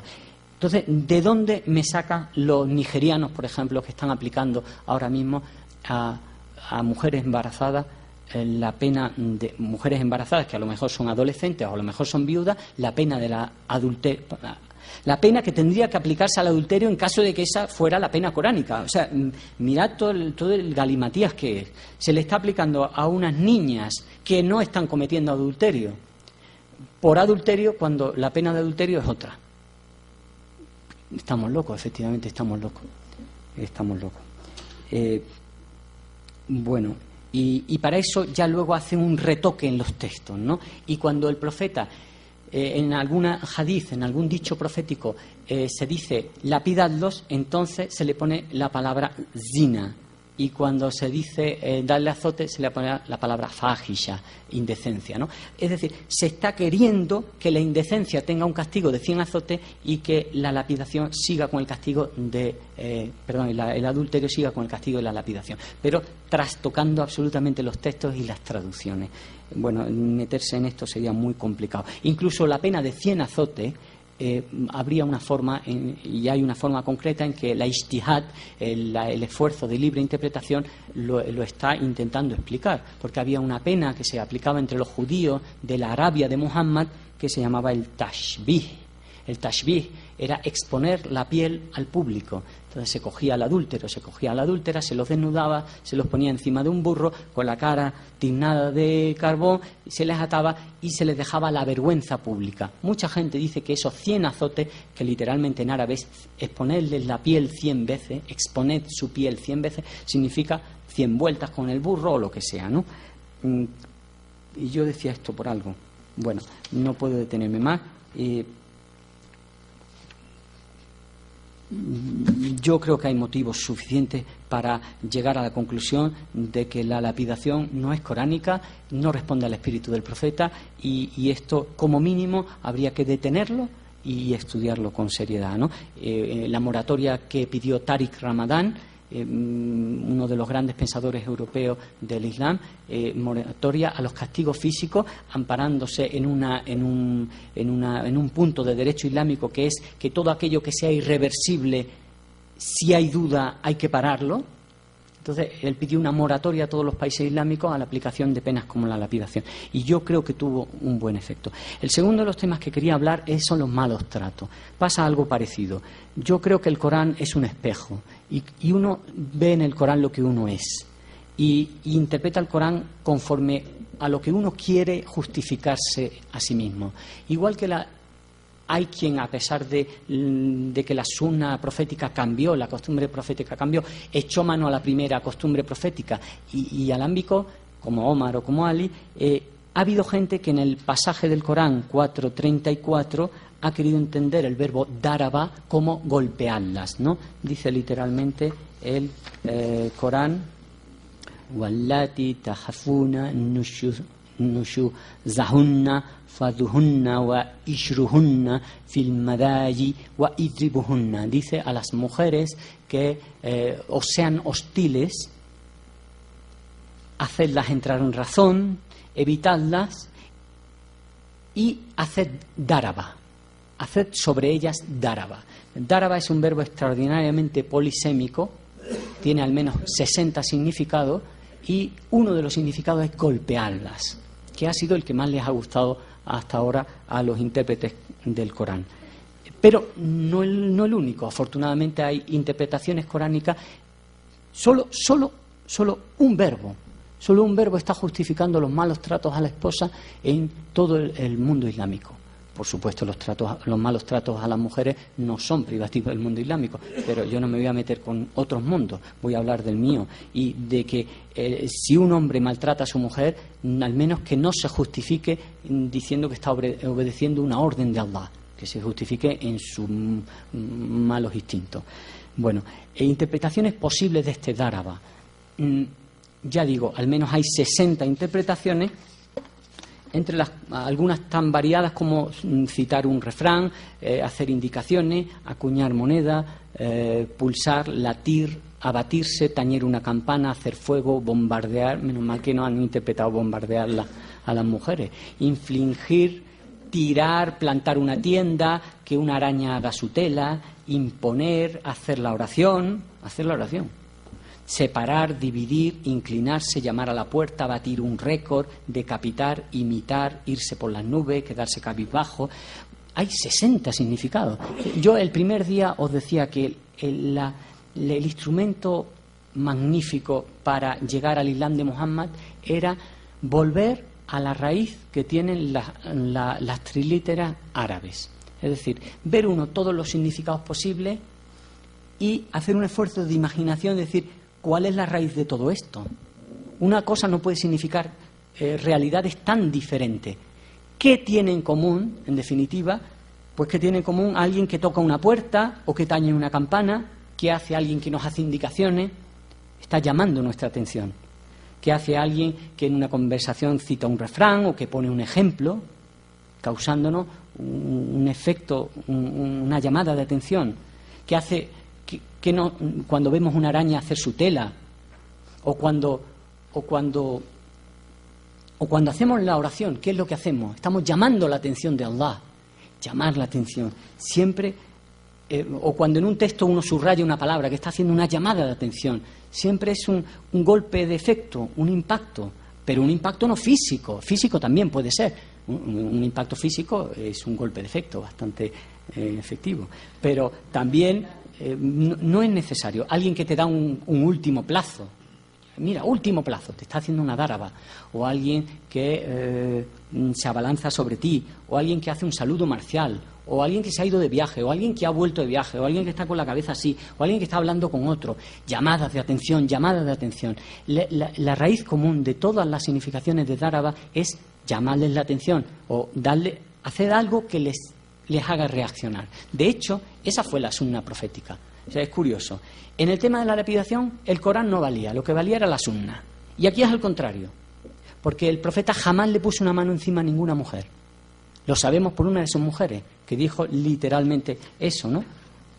Dijo: La daraba Rasulullah imra lahu wala khadaman qat wala daraba biyadihi shayan. Ni no le puso una mano encima a ninguna mujer, a ningún sirviente, ni a ninguna cosa. Ayer veíamos la relación personal que tiene el profeta con las cosas materiales. Bueno, hay un hadith en el que expresamente dice Aisha que el profeta no le puso la mano encima a nadie, nunca. Aquí ya no vale, la sunna no vale, lo que vale es el Corán, pero el Corán leído como yo quiero leerlo. Ese verbo idribuhunna, donde yo estoy leyendo golpear. Puedo leer hacerle el amor. Daraba es hacer el amor a una mujer. Pero eso parece que no interesa tanto. Interesa más tenerlas a raya. De hecho, hay varios Coranes en los que traducen sin problema, y cuando las mujeres estén nerviosas y nos obedezcan, hacerle el amor. Estoy hablando del Corán, no me invento para nada, satisfacerla sexualmente. Dice Ahmed Ali, dice el tafsir de Samakhshari, dice Tabari, son gente muy reconocida. Y el Lisan al-Arab, el diccionario clásico, da por ejemplo de Dáraba no pegar, sino hacer el amor. O sea, cuando uno va al Lisan al-Arab y dice, bueno, significado hacer el amor, por ejemplo, como hay que interpretar la sura coránica 4:34. Pero el que quiera insistir en que ese idribujunna, esa actitud del hombre ante una mujer nerviosa que no le obedece y que no sé cuánto, no sé qué, y que se vuelve hostil y que le busca bronca y no sé cuánto, sea golpearla, tiene que hacer una especie de tergiversación incluso lingüística, porque en el Corán, de las 58 veces que se usa el verbo dáraba, tan solo 12 veces podría tener ese sentido, 12 veces, todas las otras son otros significados, pero en esas 12 siempre se dice con qué se pega o dónde se pega. Siempre daraba fi o daraba bi, daraba golpear con o golpear en. Este sería el único caso coránico en que no se dice eso. ¡Qué casualidad! ¡Qué casualidad! Siempre qué casualidad. Hay otras muchas interpretaciones, incluso dentro de golpear. Pues Ibn Arabi, que no era un hombre que quisiera entrar por el rollo de pegar a las mujeres, dijo, estamos interpretando, esto es otro nivel. No se trata ni del hombre ni de la mujer, se trata del ego del hombre, que en árabe es femenino, y de el hombre que está en su vía, ¿no? O la persona que está en su vía, y tiene que golpear a ese ego cuando se le vuelve hostil. Bueno, hay muchas interpretaciones, muchas formas de no justificar los malos tratos en base al Corán. Hay otros Coranes, por ejemplo el del turco Edip Yüksel, en que dice que separaos de ella es la traducción mejor. Entre otras cosas porque fue lo que hizo el profeta. Cuando el profeta en cierto momento de su vida tuvo una especie de rebelión doméstica por asunto de con quién pasaba cada noche, no sé cuánto de aquello, tenía que ser tremendo. Un día todas las mujeres se pusieron en pie de guerra y tal y cual. ¿Qué hizo el profeta? ¿Les pegó? No, se fue 30 días de la casa, desapareció, se fue a una cueva. Eso es separarse, dar un golpe de efecto, eso es dáraba. No, y eso es lo que hizo el profeta. Hacer algo impactante. El profeta dijo, el más perfecto de los creyentes es el que tiene el mejor carácter. Y el que tiene el mejor carácter es el que trata mejor a su mujer. Como lo dijo tan claro, no hace falta darle mucha más vuelta al tema de los malos tratos. Me quedan 5 minutos para el tema del repudio y no sé si bueno, voy a tomarme 10. Sí, yo creo que a todos nos interesa más escucharte, y si hay alguna pregunta, algunas se pueden quedar para mañana. Al menos el tema del repudio, porque está muy en los medios de comunicación, que el hombre cuando quiere le dice a la mujer hasta luego, vete, y además solo tiene que repetirle una frase 3 veces. Fuera, ya no te quiero, ya no te quiero, ya no te quiero, ven, fuera. Un momento, vamos a matizar porque esto es mucho más complejo. Estamos hablando de una legislación que, aunque haya caído en lo obsoleto, tenía sus matices, y esos matices no siempre eran tan absurdos. En concreto en este tema, al contrario de otros temas, bueno, pues tenía recursos, muchos recursos que a mí me parece que eran interesantes. En primer lugar, el talaq no es un repudio unilateral del hombre, o mejor dicho, hay 2 palabras árabes para indicar que se ha roto la relación marital entre un hombre y una mujer. Una es talaq, del verbo no retener, dejar ir, que es cuando el divorcio parte de la iniciativa del hombre. Pero también está el hulwa, que es del verbo quitarse un peso de encima, que es cuando parte de la mujer. En primer lugar, eso, la posibilidad de que un matrimonio se rompa no solo viene del hombre, sino que también viene de la mujer. Vamos a entrar. Cuando es el hombre el que decide, puede ser o porque no las quiere o por lo que sea, ¿no? El Corán dice, conservad a vuestras mujeres de manera apropiada o dejadlas ir de manera apropiada, no las retengáis a la fuerza. Y ese no retener a la fuerza es la raíz talaka, ¿no?, de dejar ir. Vale, el hombre puede ya no querer a esa mujer y puede dejarla y decir, te vas. Pero, en primer lugar, el Corán dice, el que te vas eres tú. La casa es para ella. Y una manutención le tienes que pasar, porque tú voluntariamente y por gusto, sin ninguna razón, has decidido dejarlo. Está claramente en el Corán 65.2.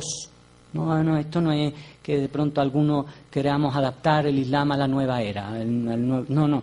Corán 65.2. No las echéis de sus hogares ni hagáis que ellas tengan que abandonarlo. Que eso se hace mucho en Marruecos. Hacerle la vida insoportable a la mujer hasta que la mujer dice, pues me voy yo. El hombre es el que debe abandonar el hogar. Omar, el que hemos dicho que era tan machista, sin embargo aquí recuerda un hadiz del profeta que ha sido un oxígeno para muchas mujeres en el mundo islámico entero. Dice, yo le oí al profeta Muhammad decir, la divorciada según el talak tiene derecho a la vivienda y a la manutención. ¿Vale? Primer dato, el hombre tiene un derecho al repudio, vale, pero ese repudio le cuesta la manutención y dejar a la mujer en la casa. Segundo, hay otra posibilidad, que el hombre no desea dar el talak, pero sabe que la mujer lo desea. En ese caso, la iniciativa parte del hombre, el profeta lo hizo. En cierto momento, cuando cumplió 60 años, él dijo, no puedo satisfaceros sexualmente y además soy muy pobre, no vivimos sobre mínimos, la que de vosotras quiera dejarme, le doy el talak. Le dejó una mujer se divorció de él. Todas las demás permanecieron en ese estado. Famosa la frase de Aisha, prefiero la pobreza contigo que la riqueza sin ti. Eso se llama el tamlik o el tahwir, ¿no? Cuando el hombre dice, yo creo que tú quieres estar ya con otro o quieres irte o lo que sea. Luego hay un talak forzado, cuando la mujer, dentro de las condiciones matrimoniales, esto es una pena que las mujeres musulmanas no sepan que pueden establecer muchas condiciones dentro de su contrato de matrimonio, como por ejemplo, no se casará nunca con otra, o como por ejemplo, cuando yo le diga, me va a divorciar, sin necesidad de juicio. Eso se llama el talak forzado y es una de las condiciones en que se impone, ¿no? Al menos en esos tres casos, que ella insiste en irse del hogar. Bueno, pues entonces hay que aplicar el Corán 33:50, que dice, la mujer que voluntariamente quiera irse de su hogar, el hombre debe darles provisión y despedirlas de un modo honorable. Esa es mi religión. Lo demás que se habla en la tele o en lo que sea, yo no sé de dónde se lo sacan. Y yo no sé ni siquiera si los integristas han leído el Corán o cómo lo leen. ¿Cuál es su Corán? Porque yo quisiera saber cómo es el Corán que leen. Segunda posibilidad, es la mujer la que decide. Yo quiero yo quiero el divorcio. Entonces, eso hay que hacerlo mediante el juez.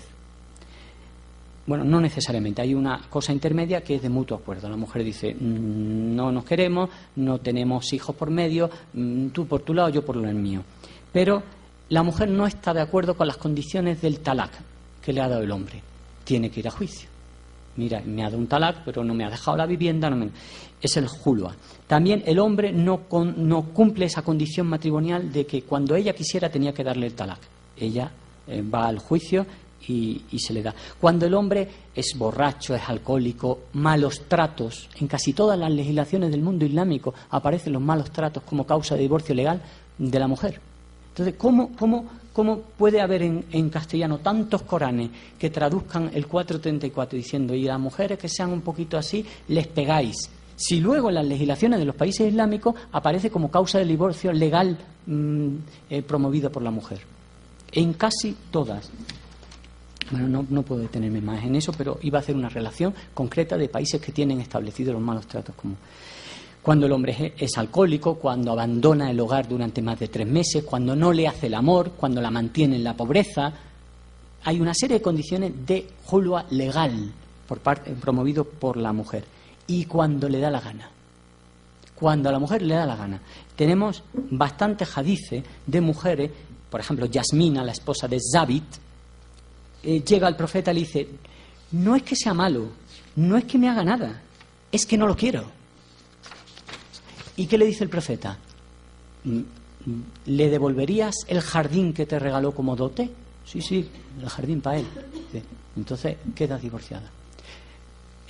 Lo que luego se ha interpretado desde el arabismo como divorcio por compensación, como si la mujer fuera una especie de esclava que tuviera que comprar la libertad pagándole al hombre, es completamente una manipulación, es falso. Lo que hace la mujer es devolver la dote, y devolver esa parte de la dote que se da en diferido, una especie de dinero que no llega a pagarse nunca. Hay una parte de la dote que la cobras en el momento del matrimonio y otra parte que no, que la cobras luego cuando tú establezcan 10 años, 15, 20 años o lo que sea, ¿no? Entonces, cuando el divorcio parte de la mujer porque ella ya no lo quiere y no tiene ninguna razón, no es un alcohólico, en fin, entonces la mujer debe devolver la dote, pero no está comprando su libertad, está devolviendo lo que ha recibido. ¿Por qué? Porque si no sería un caos. El mundo islámico, y yo lo conozco un poco, sería un caos de mujeres que se casan y al día siguiente se divorcian y se quedan con dotes que aquello iba a ser una cosa tremenda, ¿no? Entonces, para establecer un poco de orden, ¿no? Bueno, aquí redondeo un poco el tema. El tema del repudio no es unilateral, ni es tan caprichoso ni es tan sin condiciones. Puede partir de la mujer y hay una cierta justicia. En teoría, siempre estamos hablando de lo que es la teoría del Islam, lo que es el espíritu de Muhammad. Esto no quiere decir que en el mundo islámico se esté cumpliendo esto para nada.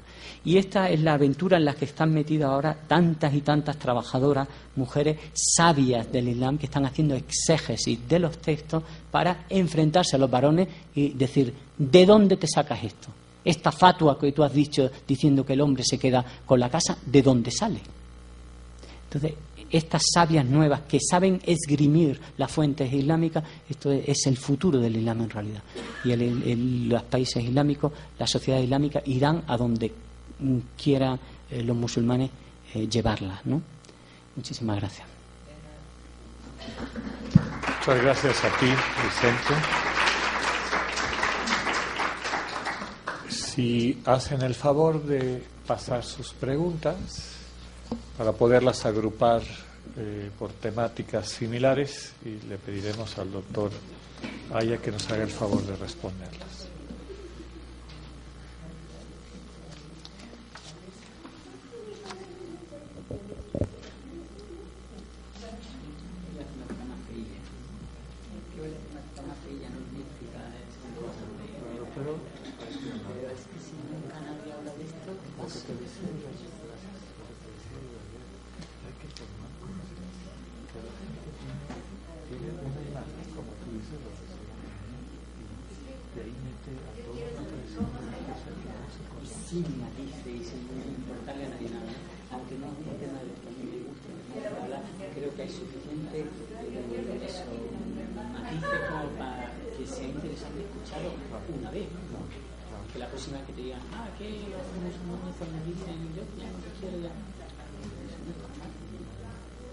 Y aunque lo hagan, no necesariamente es el espíritu de la... Sí, y aunque sean exactamente igual, siempre hay la diferencia entre lo que se hace. Yo creo que eso es lo más importante. Y vinculado con lo que ya nos decías los días antes por internet.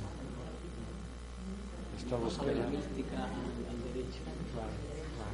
Y entender que es normal. El papel de modelaje de Muhammad.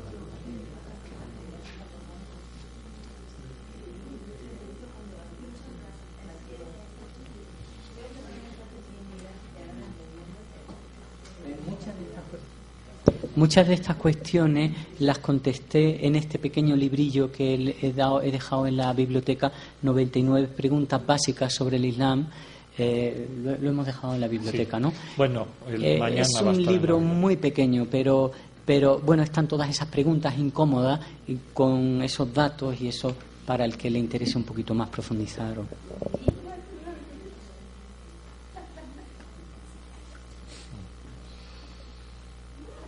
A ver, hay 4 que se pueden agrupar en una misma temática.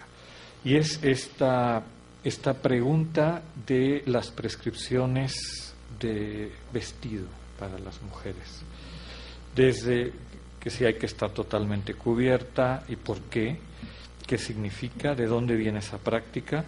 Dice el Corán que la mujer se tiene que vestir de cierta forma y inclusive podríamos decir algunas versiones extremas como la burka, que podría considerarse una prisión para las mujeres.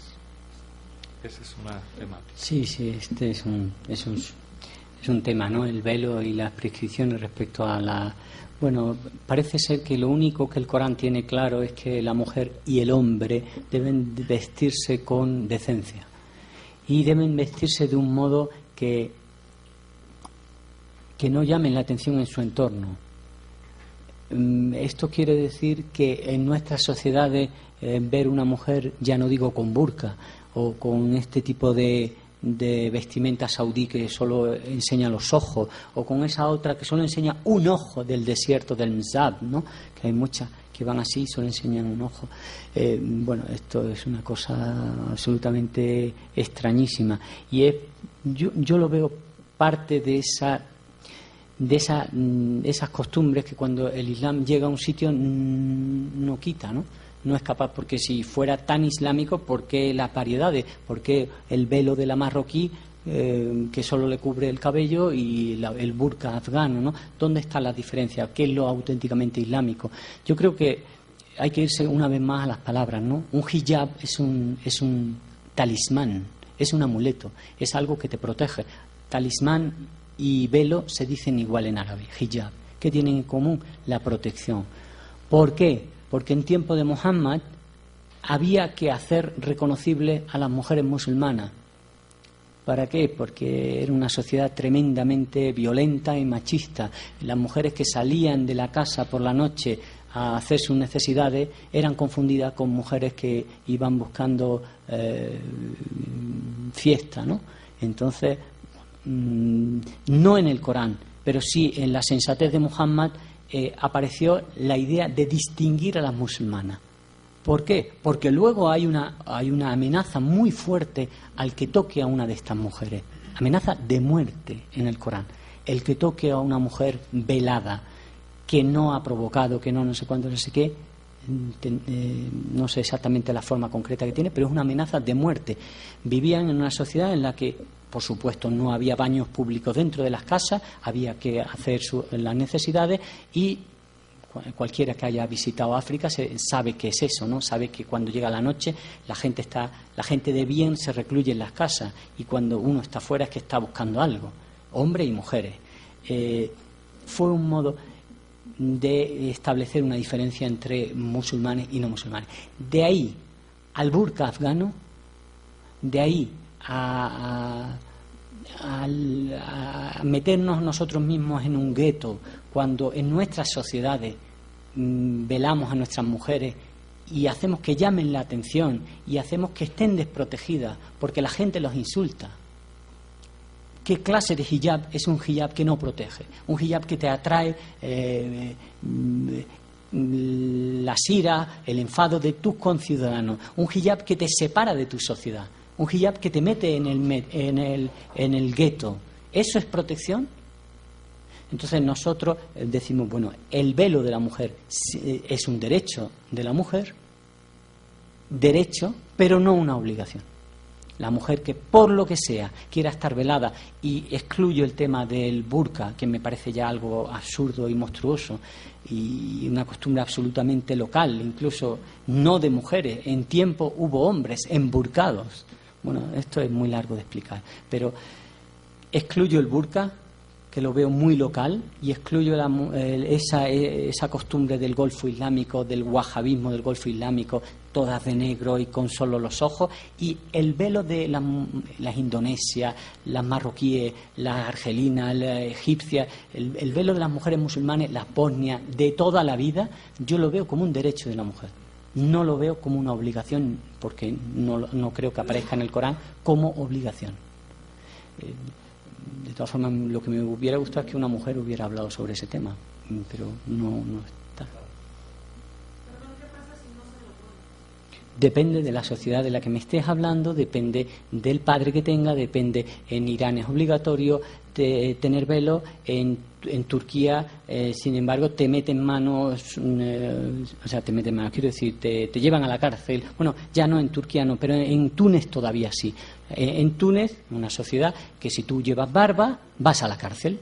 Si tú llevas signos distintivos de que eres una persona muy islámica, vas a la cárcel. En Turquía, de 10 años a esta parte, yo he ido viendo la diferencia, ¿no? Ahora hay más chicas así de negro, tal y cual. Claro, eso es lo que pasa cuando el velo está siendo una bandera, pero una bandera en contra del Islam y por tanto a favor del Islam también. Muchos están reclamando el velo porque ven que se está atacando el Islam por la parte del velo. Entonces ya la mujer no importa nada. La mujer es un objeto para los que defienden el velo y para los que atacan el velo. Una vez más creo que hemos instrumentalizado a la mujer y una vez más creo que la voluntad de las mujeres de velarse o no velarse no le importa a nadie. Las sociedades laicas, con este laicismo tan fanático de Francia, por ejemplo, están buscando algo muy concreto al atacar el velo. Pero también los musulmanes, cuando sin razón ninguna, en medio de sociedades que nos han acogido muy bien, hacemos ese acto de provocación, de velarte.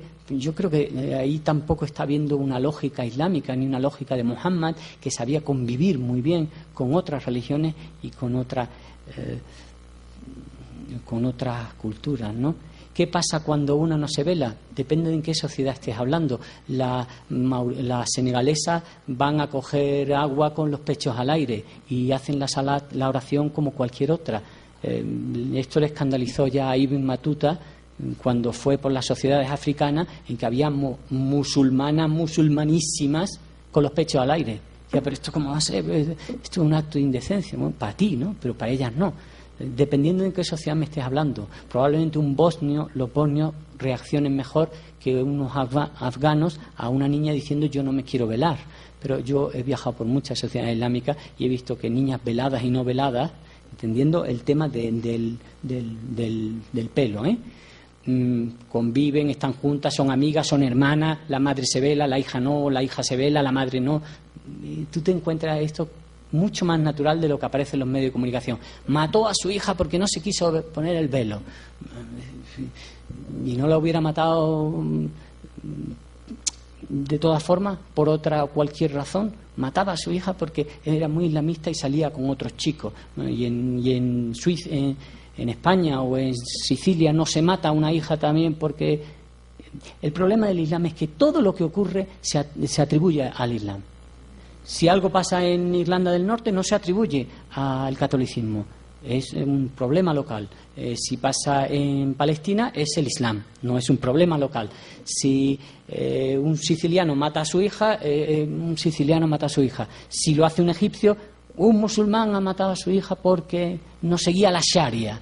Entonces hay una campaña de demonización tal al Islam en los medios de comunicación que yo digo que algo tenemos que estar haciendo bien. De hecho, es el motivo por el que alguna gente se ha convertido, ¿no? Porque una caricatura tan perfecta no puede ser real. Entonces, ¿qué estáis haciendo de bien contra el sistema capitalista que aliena a las personas y aliena a las sociedades, como para que las hayan tomado con vosotros de esta forma, ¿no? Y hay una explicación larga que si tuviéramos una conferencia entera daríamos las razones por las que el Islam es la gran bestia negra del sistema. Y se habla del velo.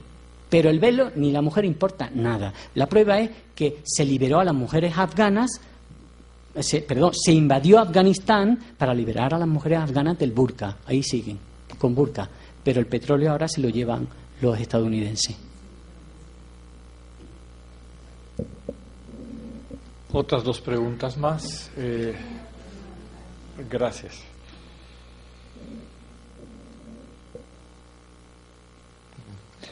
Antes de pasar a esta última pregunta, preguntan qué es una fatwa, por ejemplo, como en el caso de Salman Rushdie, y qué tiene, en qué consiste. Una fatwa es un dictamen legal de alguien que quiere hacerla. Yo he hecho varias fatwas y no soy súper entendido, pero creo que después de un estudio profundo sobre el tema de la lapidación, bueno, Una fatua es solo un estudio legal, no tiene más importancia. Lo que pasa es que se ha hecho famosa como orden para matar a, ¿no? O sea, se ha traducido como una orden para matar a alguien, pero en realidad una fatua es solo un estudio jurídico que hace una persona y que sirve a los que le sirven para lo que les sirve.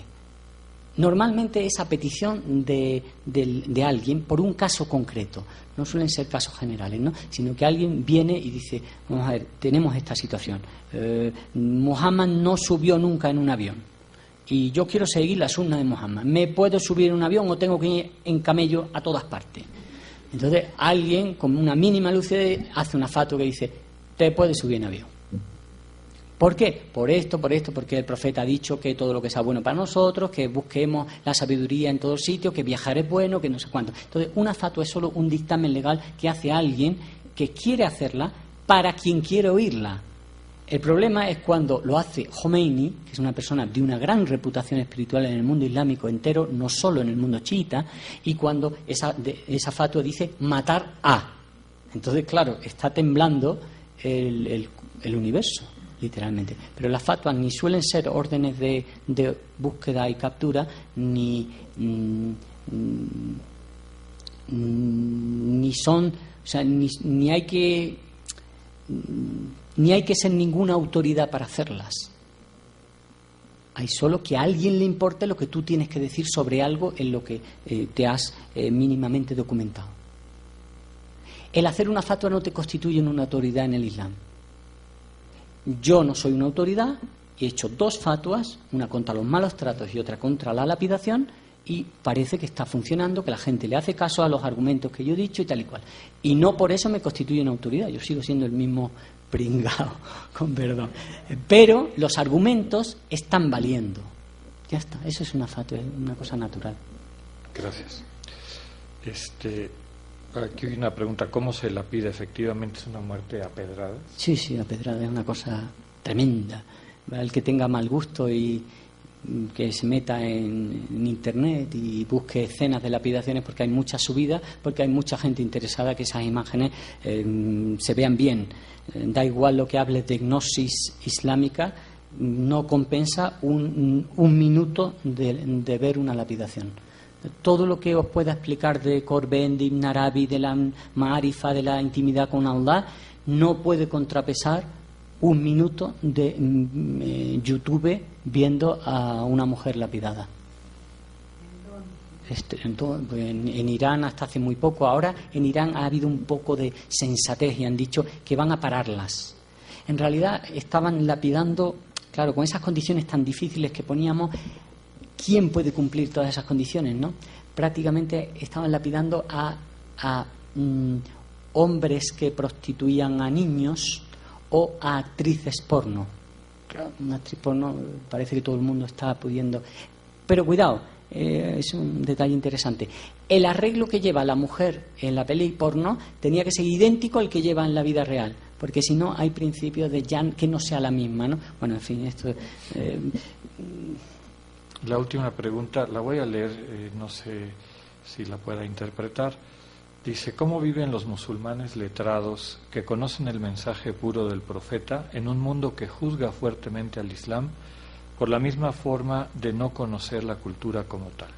Con mucho sufrimiento, con mucho dolor, porque lo que más amas está continuamente en boca de todo, porque lo que consideras un tesoro que podría sanar a la humanidad y sanar los corazones se transforma los medios de comunicación en la basura más grande y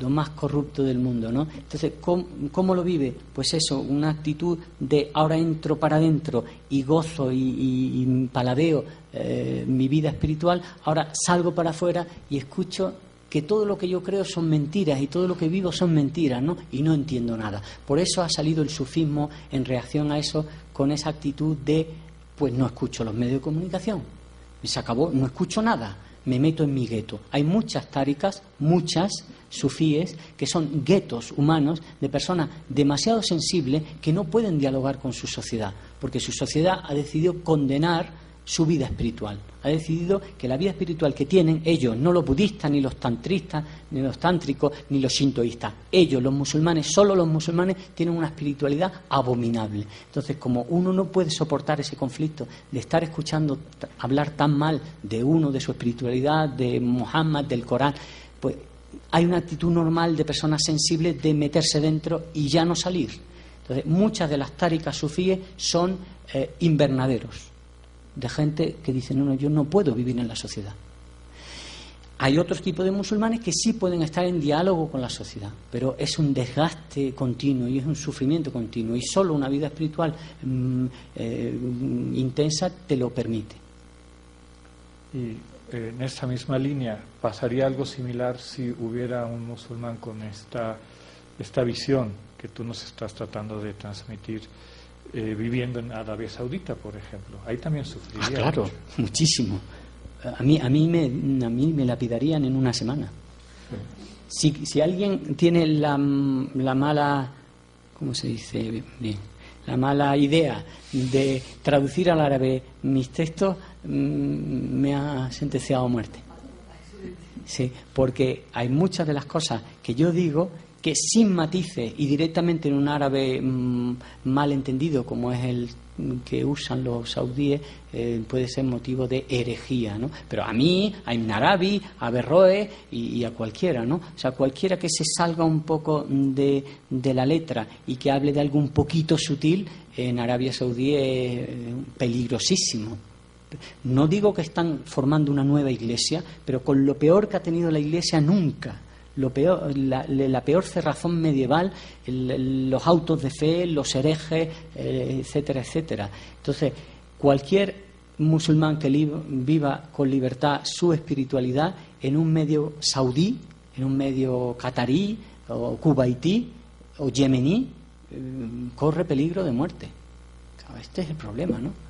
Que han salido unos defensores de la fe que lo que están haciendo es destruir el Islam desde dentro. Y a por los primeros que se va es a por los musulmanes. Pues muchas gracias al doctor Aya y mañana, a todos los presentes.